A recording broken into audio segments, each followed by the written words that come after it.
Hey, this is Dr. Mike Price again at Koca Chiropractic. This is our second installment of Mission 2013, Raising the Consciousness of Healthy Families for Our Community. So, we're going to talk about today where this health comes from and what are some things that can affect our health or influence how we look at our health. There's not a single medical or science textbook or encyclopedia in the world that defines health based on symptoms or how a person feels. That's something that in our culture and in our world today, how we feel is really a big focus of what we look at when it comes to our health. But when we look at the definition of health, it's a condition of optimum physical, social, mental, and spiritual well-being, and not merely the absence of disease or infirmities. So according to Dorland's Medical Dictionary, it has nothing to do with whether we have a disease or whether we have an illness. It's simply, how is our body functioning? Is it optimally functioning? Webster's Medical Dictionary says it's the state of being sound in body and or mind, and not simply freedom from physical disease or pain. So again, it's not worried about if there's an actual disease or infirmity or anything going on. Is the body in an optimal state of function? So when we look at health, it comes from how well that optimal function or how well our body is working, as well as the innate intelligence inside of our body. There's an innate wisdom, we call it in chiropractic innate intelligence. That is that inner wisdom that's been there from the time we were a sperm and an egg cell that joined together, and all of a sudden it became trillions and trillions of cells, and we had a little baby after about 10 months. So it's there, it's always been there, and it always will be there. The variable to what this is, or to this whole equation, is how well is that thing functioning on the inside. Because when we're born, we have all the health we ever need. Our job throughout our life is to not screw it up. So that variable is how well that thing is functioning, because the wisdom, the computer program to run everything on the inside of us, is always there, and it's always just cut and dried. It's always there, and it always will be there to be able to know what needs to be done.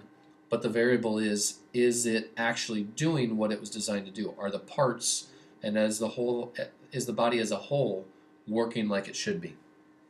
So, symptoms and healing. When we look at things like a cough or a sneeze, vomiting, pain, diarrhea, those are all symptoms or ways of the body expressing itself, expressing health. We look at them as bad things as a culture. We don't want to have coughs or sneezes or fevers because those are a signal that we are sick. But when we look at the reality of why did these things happen in our body, it actually gives us a little more of a glimpse as to what health truly means. When we have a cough, why would we cough or sneeze? Well, that's the way that our body can expel or get something out of us that's not supposed to be in there. When we have a fever, why would our body raise our temperature? Well, when we look at bacteria and virus and things like that, they can only live in certain windows of temperature. Some of them, once we get above a little bit over 100 degrees, those things have a very tough time living in that environment. So our body knows this, and it raises our temperature up to begin to burn those little guys off. Vomiting. We look at that as someone's sick if you're vomiting. But if we look at a little deeper in the reality of it, that's our body's way of getting rid of something from the inside that it doesn't want in there. Whether that is some food that wasn't good, or if there's some kind of bacteria or some kind of thing on the inside of us that the body doesn't want there anymore, it will cause us to expel that. Same thing with diarrhea. When our body is trying to get rid of something through our digestive system, it will bring more water into the digestive tract so that it can flush everything out and get it out as quickly as possible. So now, is it comfortable to have those things? Of course not. But those are natural ways of the body trying to expel things that are not designed to be inside of us. That's a way of our body's immune system working properly to try to help us to get better quicker. So when we try to suppress these things by taking a cough syrup or by taking some kind of stool hardener to try to keep that diarrhea from coming out, we can actually slow down how fast our body is actually trying to get over these little illnesses and things going on, and we can actually prolong how long our body is actually having trouble with these things. So a good analogy for this is looking at Pepto-Bismol, the pink stuff. We all have this in our cupboards. This is something that, when we have an upset stomach or something's going on, we take this stuff and it coats our stomach and it makes us feel better. But have you ever actually looked at what Pepto-Bismol is? If we pour this out on a plate and we let it sit there for a few days, what you see on the right is actually what you get. It looks like dried paint or a piece of plastic. You can actually, if you get it to dry thick enough, you can throw it around like a frisbee. So, is that something that you want going inside of your body? I didn't think so. So, this is why when we start to suppress these symptoms, we've got to look at what are these substances that we're putting inside of our body. It's a very, we see these commercials on TV telling us, oh, you should do this or take this and it'll make you feel better, which is great. We want to feel better, but do we want to feel better at the expense of our health long term or the expense of what our body is trying to do naturally on its own on the inside? So let's take a look at that. The U.S. is the most medicated country in the world. Americans consume 68% of all the drugs in the world. Now, if you think about that, there's only roughly 350 million people in the U.S., and there's over 6 billion on the planet now. We're a very small percentage of the actual total population of the world, and yet we consume over 2/3 of the drugs in the world.